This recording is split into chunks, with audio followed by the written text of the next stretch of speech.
முன்னாள் முதல்வர் ஜெயலலிதாவின் நினைவு நாளை முன்னிட்டு சென்னை மெரினாவில் உள்ள அவரது நினைவிடத்தில் முன்னாள் முதல்வர் பன்னீர்செல்வம் மலர் தூவி மரியாதை செலுத்தினார்.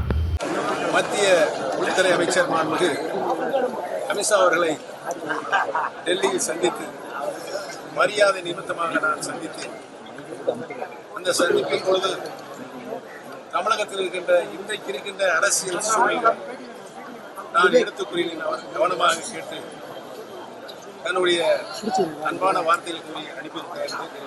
அனைத்து இந்திய அண்ணா முன்னேற்ற கழகத்தினுடைய புரட்சி தலைவர் எந்த நோக்கத்திற்காக இந்த இயக்கத்தை உருவாக்கினார்களோ, மாண்புமிகு அம்மாவின் இந்த இயக்கத்தை வரலாற்று சிறப்பாக மிக உயர்ந்த இடத்தில் யாராலும் வெல்ல முடியாத இயக்கமாக இந்த இயக்கத்தை நிலைநிறுத்தியிருந்தார். அந்த நிலை மீண்டும் தமிழகத்தில் உருவாக வேண்டும் என்பதுதான் கழகத்தினுடைய அடிப்படை தொண்டர்களின் எண்ணம், நிலைப்பு. தமிழகத்தில் இருக்கின்ற பொதுமக்களுடைய கருத்தாகவும் அது இருக்கிறது என்பதை தெரிவித்திருக்கிறேன். நான் எந்த சூழ்நிலையும் எப்போதும் தனிக்கட்சி ஆரம்பிப்பேன் என்று சொல்லவில்லை. நீங்கள் கேள்வி இருப்பதை தவிர்க்கவில்லை.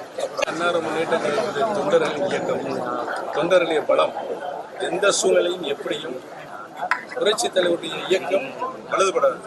நோக்கம் கொள்கை பிரிந்திருக்கின்ற அனைத்து இந்திய அண்ணா முன்னேற்ற கழகத்துடைய சக்திகள் ஒன்றுபட வேண்டும் என்றுதான் நான் டெல்லி சென்று